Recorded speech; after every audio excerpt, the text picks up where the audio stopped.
In exactly 60 minutes, I'll sign the deal that ruins me. Manhattan glitters beyond the glass like a dare.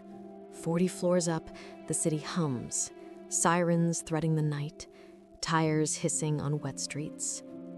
Inside, the conference room feels colder than the rain.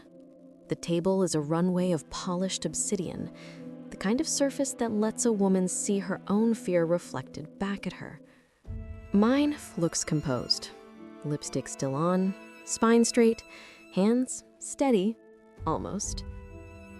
Across from me sits the man who designed my downfall and priced it to the penny. Alexander Locke. He wears the quiet power of a storm that knows it can arrive without thunder. Dark suit, open collar, the suggestion of a tie abandoned out of boredom with convention. His watch doesn't tick. Of course it doesn't. Time obeys him. He studies the contract while an entire skyline pretends not to look our way. I lace my fingers together in my lap where he can't see them clench. They say he bought his first company at 22 and his freedom at 23. They say he hates inefficiency, sentiment, and being told no. They don't say what I learned 2 hours ago. He wants Carter Dynamics, the company my father built out of borrowed tools and stubbornness, and he plans to swallow it without chewing. Your counsel reviewed the latest draft, he says, eyes still on the pages. No further objections were filed. He knows why. Our lawyer took one look at the debt covenants and turned into a statue. Alexander found the one weak brick in our wall and pressed until the whole structure shivered. I let my voice go cool. Some of us were busy keeping the lights on. His gaze lifts, gray, unreadable. That's what this merger ensures. Merger, a polite word for surrender. The document places my father in an honorary advisory role, which is what you call retirement when you don't want to say you've benched a man who still keeps a grease-stained photo of me on his desk. Your advisor title for my dad is cute. Will you give him a badge and a branded mug, too? The corner of his mouth doesn't quite move. I will give the company oxygen. I could tell him about oxygen, how I've counted bills at the kitchen table while my father pretended not to see, how I carried payroll in a cracked leather planner, kissing numbers into cooperation, how I learned to put on calm like a jacket because panic never helped anyone breathe. But confessions don't belong in this room. Leverage does. I'd like to pretend you care more than asset stripping. I care about outcomes. You'll keep your position as project manager, with expanded authority. A gilded cage is still a cage. He's offering me more responsibility under his name. He's offering me a future where every decision filters through him. He's offering the illusion of being chosen while taking the power to choose away. My throat feels tight. I sip water. Cold steadies me. I picture my father's hands, scarred, patient, faithful to the machines that fed us. He taught me to read torque before I could read a map. He taught me the sound of a motor that's about to quit. Our company makes parts that hold bridges together. Bridges fall when you miss the hairline fractures. There's a fracture now, threaded through my loyalty and my fear. A calendar alarm pings on my phone. 58 minutes. Alexander's attention flicks to the sound, then back to me. Nervous, Miss Carter? I'm allergic to losing. I prefer precision to drama. Is that what you call buying a legacy and filing it under miscellaneous? He sets the contract down, finally. The overhead lights line a pale halo along the crown of his hair. Legacies survive by adapting. Your father refused a modernization plan 6 months ago. Heat scrapes my ribs. He refused your modernization plan, the one that would have gutting our teams and outsourced the work overseas. To keep the company alive, he says. Not everyone can afford nostalgia. Nostalgia. Is that what he thinks we've been doing? Counting memories when the rent comes due? I want to tell him about the night my father slept on the shop floor because the delivery window was narrower than a prayer. I want to tell him I'm tired of carrying hope like a sick animal I can't put down. But he doesn't need my truths. He needs my signature. A woman from his legal team slips in, soundless, sets a fountain pen near my elbow, and disappears. The pen is heavier than it looks, old-fashioned. It could sign a treaty. It could sign a life away. Before I agree to anything, I want assurances for our people. Benefits, retraining, no layoffs for 12 months. That would be inefficient. So is rebuilding trust after you scorch a place. My palms flatten on the table. I let him see that I won't beg. Put it in writing or I walk. He studies me long enough for the silence to feel like a bleed. The rain taps a faster rhythm against the glass, a clock made of water. 6 months, he says. 12, I answer. 8, and performance-based retention bonuses. I hate that the terms are smart. I hate that my chest loosens a fraction. I hate that he looks almost human the moment he offers it. There's a flash, so quick I could have invented it, of something tired in his eyes. A sliver of cost no one else has noticed. I reach for the pen, then stop. One more condition. He almost smiles. You're not in a position to negotiate. Watch me. My voice steadies on something I recognize. The version of me who kept this company afloat on stubbornness and caffeine. My father stays on site, not an advisory role from home. He wants to work, he works. Alexander's jaw tightens. Optics won't save a failing process. He's not optics. He's 40 years of systems in a skull that still outpaces your consultants. Put him where he belongs, or we're done. He leans back. The city glints over his shoulder, 1,000 windows pretending to be stars.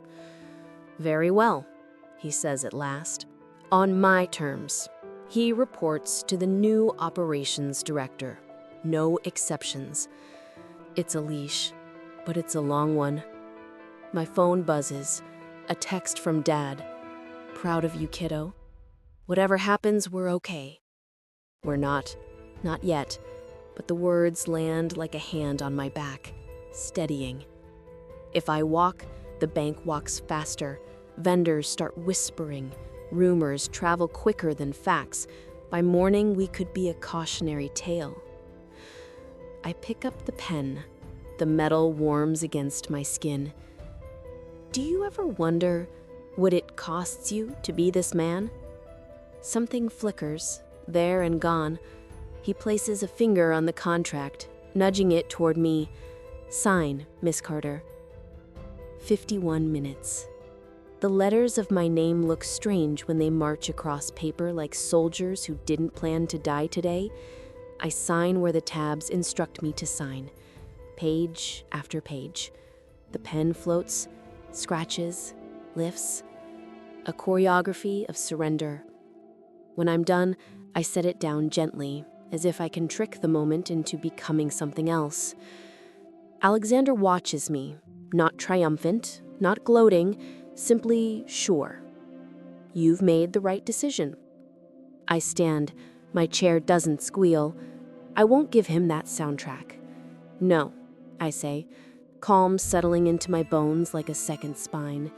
I've made the necessary one.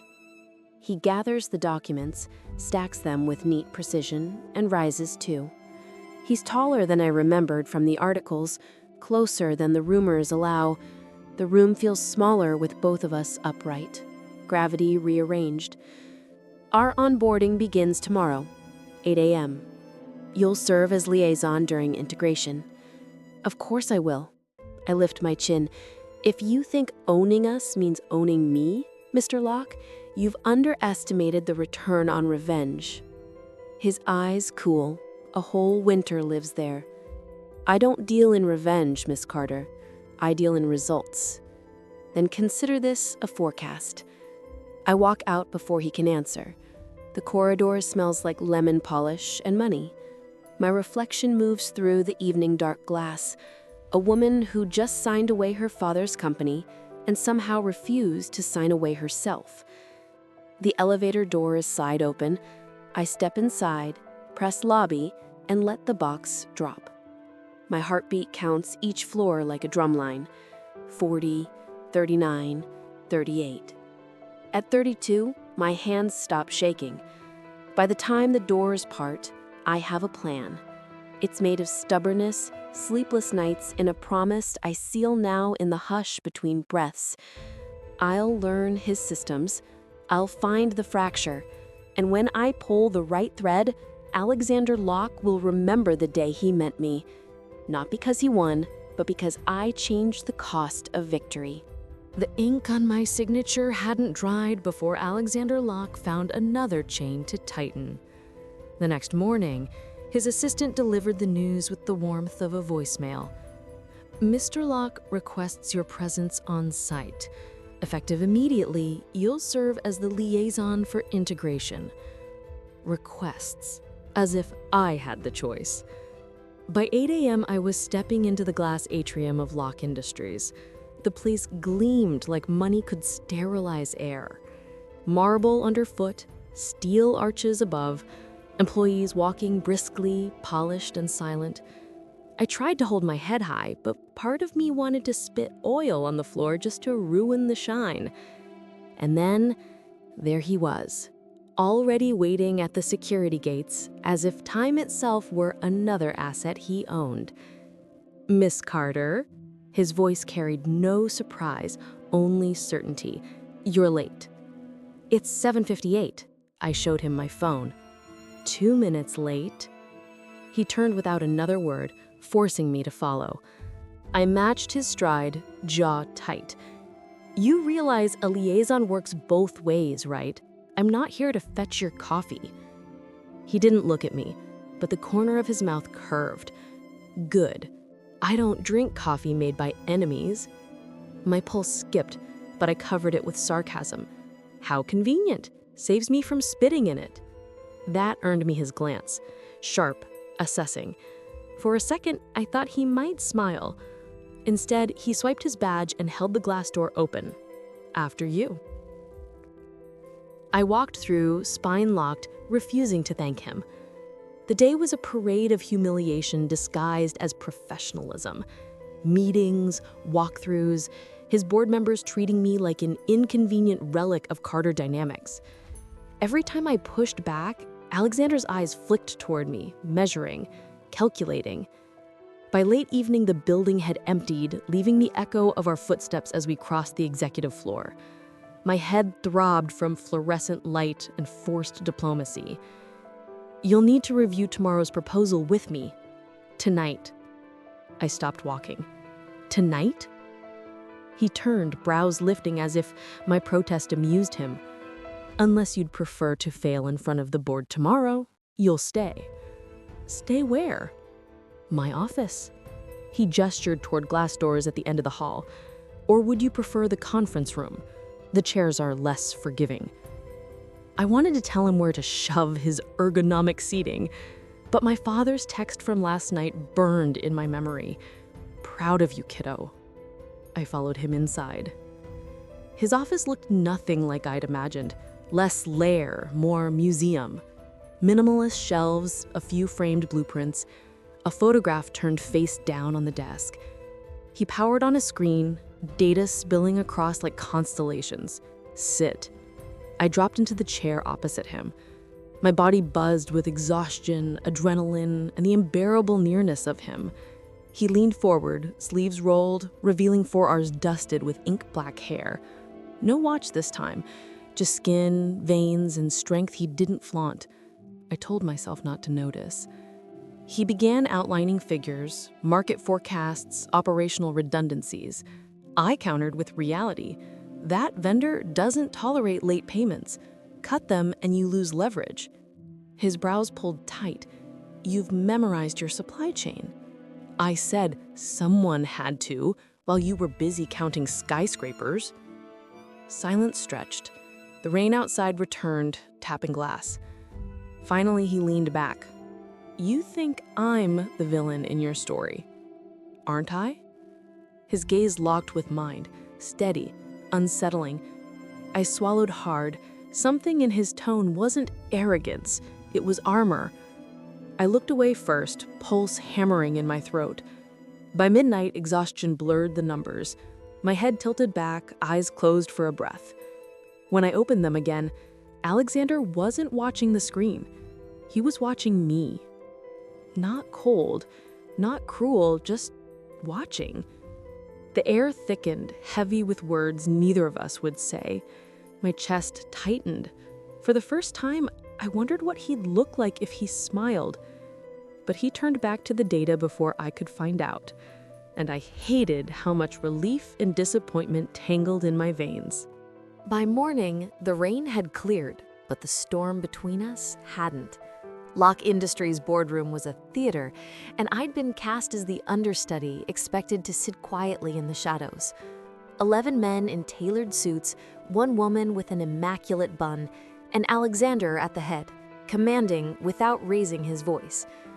I sat halfway down the table, armed with a stack of notes and a stubborn streak that refused to shrink. The CFO droned on about consolidating redundancies, a sanitized phrase for gutting jobs. My jaw ached from clenching, but when I spoke, my voice came out steady. Cutting those teams will delay production by 6 months. You'll save dollars on paper, but hemorrhage time in practice. And time is revenue. The room went quiet. All eyes shifted to me, then to Alexander.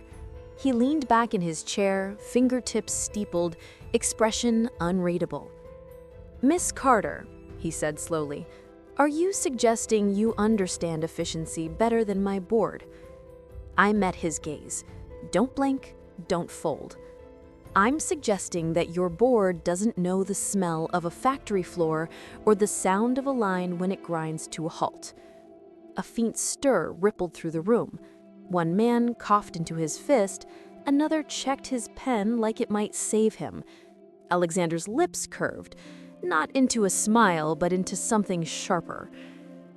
"And what does inefficiency smell like, in your expert opinion?" "Burnt metal, panic, and workers who stop trusting management." The silence fractured. The woman with the bun nodded, almost imperceptibly. Alexander caught it. His eyes flicked back to me, narrowing, as if recalibrating. "Noted," he said finally, turning back to the CFO. "Adjust the timeline." It was a victory, small but real. Heat flushed my chest, a dangerous blend of triumph and adrenaline. After the meeting, I found him waiting in the corridor, hands in his pockets like a king surveying his domain. "You enjoyed that," he said. Someone had to say it. He tilted his head. "Careful, defiance is costly in my world." I folded my arms. So is blind obedience. The corner of his mouth twitched. "Tell me, do you argue like this with everyone, or am I special?" "You're special." I let my voice drip with sarcasm. "Most people aren't powerful enough to ruin my family in one stroke." His eyes flickered, just for a second. Hurt, maybe, or guilt, then gone. "Ruin," he repeated softly, "or rescue. The line's thinner than you think." That night, exhaustion dragged me back into his office. Numbers blurred, my pen scratched, and somewhere between forecasts and freight schedules, I glanced up. He'd fallen asleep at his desk, head bent over clasped hands, dark hair slipping out of place, the weight of command pressing him into the wood. For a moment, he didn't look like a billionaire or a villain. He looked like a man carrying too much. I hesitated. Then, against all logic, I rose and slipped my jacket over his shoulders. His lashes flickered, his eyes opened, clear storm gray, locking onto mine. I froze. "Emma," he said, voice low, rough with sleep. Hate surged into my cheeks. I wanted to snatch the jacket back, to erase the gesture. Instead, I whispered, "Don't flatter yourself. You looked pathetic." But my voice trembled, and we both heard it. His gaze lingered, steady, unreadable. For one heartbeat, the air thickened between us.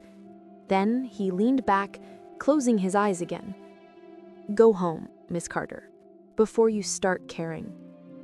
I left, pulse pounding in my throat, furious that he'd seen the crack in my armor, when I'd just caught the first glimpse in his. The storm found us again, this time in the sky. We'd boarded a late flight to Chicago, contracts in tow, when thunder cracked like a whip. 10 minutes later, the captain announced what I already felt in my bones: all flights grounded. By the time we reached the hotel, soaked and irritated, the desk clerk offered an apology wrapped in a polite smile. "Last room available, penthouse suite." Of course. Alexander didn't blink. "We'll take it." I opened my mouth to argue, then shut it. What was I supposed to say? "No thank you, I'll sleep on the curb"? He signed the papers, handed me a key card, and strode to the elevator like he owned gravity itself. I trailed after him, muttering under my breath, "Of course the universe thinks I need a slumber party with my enemy." The elevator chimed. He heard me. "Enemy," he repeated. Strong word. I crossed my arms. Not strong enough. The suite was bigger than my entire apartment. Glass walls framed the storm outside, lightning slicing the skyline. Inside, velvet couches, a king bed draped in white, and a single armchair that looked like it had retired from royalty. I dropped my bag and turned on him. "You take the couch." He arched a brow. "You assume I yield territory? You assume I won't kick you out if you snore?" That earned me something dangerously close to a smile. He set his briefcase down, loosened his tie, and rolled his sleeves, as if stripping away armor piece by piece. My pulse betrayed me, kicking harder. I fled to the bathroom, splashing cold water on my face. "Get a grip, Emma. He's the enemy. He's the man who signed your father's legacy away.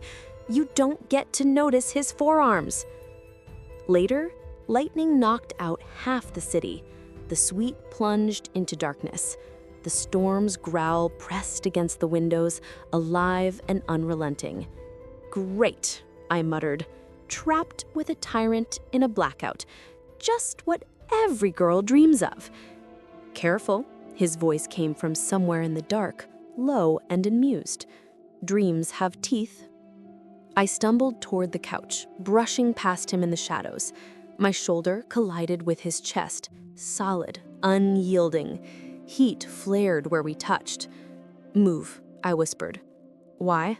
His breath brushed my temple. My pulse roared in my ears. "Because this is dangerous." His voice was closer now. The words snagged in my throat. Lightning lit the room for a heartbeat, and in that slice of brightness, I saw him, eyes searching, jaw tight, something raw and unguarded slipping through his mask. My breath caught, his hand lifted, hesitant, brushing a damp strand of hair from my cheek. The touch lingered, fingertips grazing skin that burned at the contact. The air between us throbbed, heavy, alive. For one terrifying, impossible moment, I thought he'd kiss me. I thought I'd let him. And then he stepped back. The storm swallowed the silence he left behind. "It can't happen," he said. His voice was iron again, cool and final. I exhaled, shaky, furious with myself for wanting what I shouldn't. "Trust me," I whispered, retreating toward the bed. "It won't." But my heart slammed a different truth against my ribs. It already had. Morning arrived like punishment. I woke tangled in sheets too soft, the storm's memory clinging to my skin. Across the suite, Alexander was already dressed, knotting his tie in the mirror. His reflection met mine, unreadable. For a moment, I swore I saw hesitation in his eyes. Then the mask clicked back into place. "Car's waiting downstairs," he said. Not "good morning," not even "sleep well," just business, clipped and cold. Fine, two could play that game. At the office, his distance calcified into cruelty.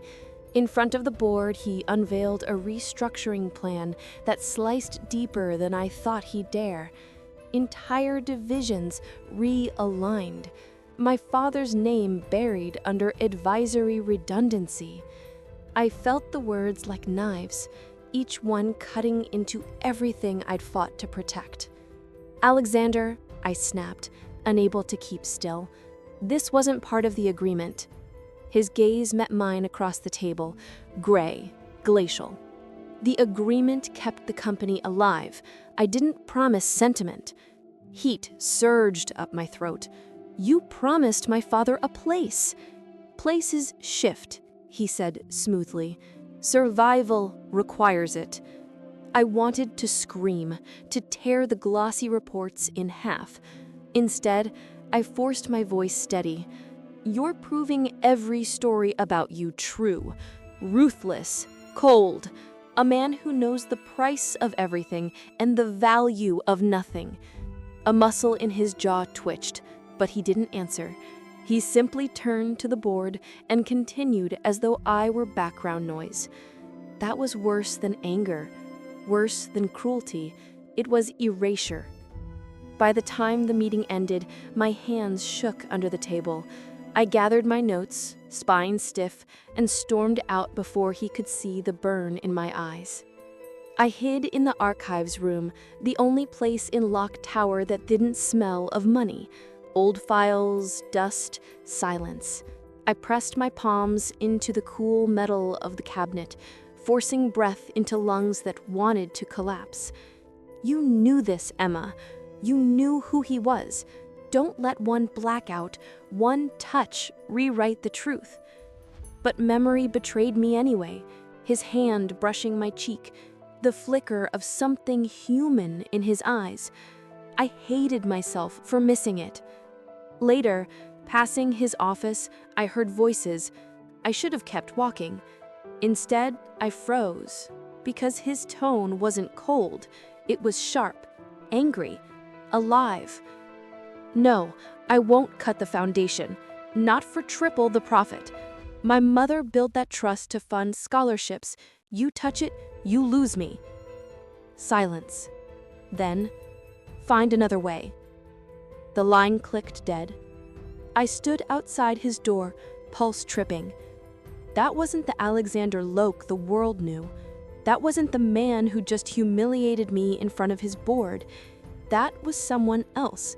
A man with a fault line he didn't want anyone to see. The man I was supposed to hate.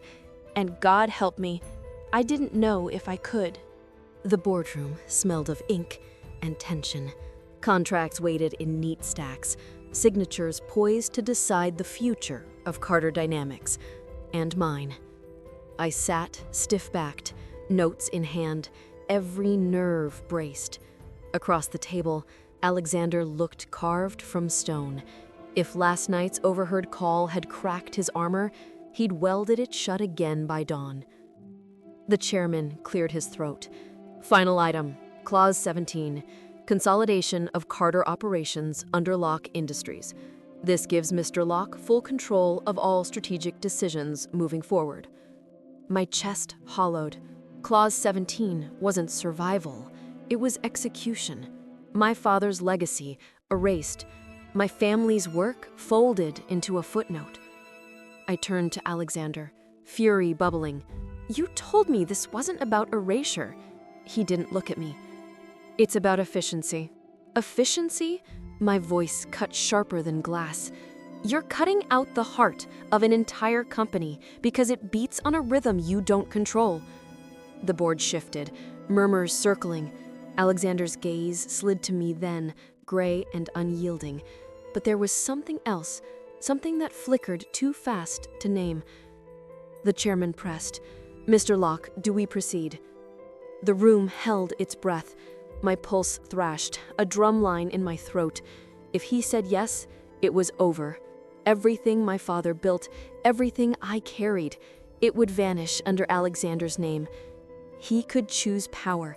He always had. Alexander straightened, his voice steady. "No, Clause 17 is struck." The chairman blinked. "Excuse me?" "You heard me." His tone brooked no argument. "Carter Dynamics will retain operational autonomy. Emma Carter will lead integration strategy. Final." Shock rippled like electricity. Pens stilled, mouths opened, closed. I sat frozen, my breath snagged between disbelief and something dangerously close to hope. The chairman cleared his throat. "This will cost millions." "Then it costs millions," Alexander cut in. "The vote stands." When the meeting ended, I followed him into the corridor, fury and confusion tangling in my chest. What was that? My voice cracked like the storm outside. "Why would you—" He turned, too close, too sudden. "Because I'm not willing to crush the only person in this building who still fights for something real." The words hit like fire. My throat tightened. "You'll spin it later. Make it sound like strategy. Don't pretend it was about me." His gaze locked on mine, raw, stripped of armor. "It was about you. Damn it, Emma, you make me want things I can't afford." My heart stumbled. The air thickened, charged, as if the storm outside had followed us indoors. "You pushed me away," I whispered, breath shaking, "because I had to." His voice lowered, rougher now, "because wanting you is the one risk I don't know how to control." Silence swelled. My chest ached with all the words I couldn't speak. Then his hand lifted, almost brushing mine, hesitating. I pulled back first, pulse breaking. "Don't do this unless you mean it." The flicker in his eyes wasn't power. It was fear. And for the first time, Alexander Locke looked human. The city outside glowed with 1,000 careless lights, but in Alexander's office, the air was dark, heavy, waiting. He stood by the window, jacket discarded, tie loosened, as if he'd finally grown tired of dressing like control. I lingered near the door, my pulse so loud it drowned out the city below. "You didn't have to do it," I said. My voice shook. "Sacrificing that clause, the money, the control, you didn't have to." His reflection turned in the glass. "Yes, I did." I swallowed hard. "Why?" He faced me then, eyes gray but unguarded, storm clouds finally parting. "Because power never kept me warm. Money never made me feel seen. But you," his voice broke like he hated giving me this truth, "you fight me. You call me out. And still, you stayed."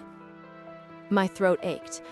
The misbelief that had ruled my life, that no one would ever truly choose me, rose like a ghost between us. I'd carried it for years, heavy and certain. "You don't get it," I whispered. "People don't choose me. They lean on me, they use me, they depend on me, but they don't choose me." Alexander crossed the room, each step deliberate, until the space between us was a single breath.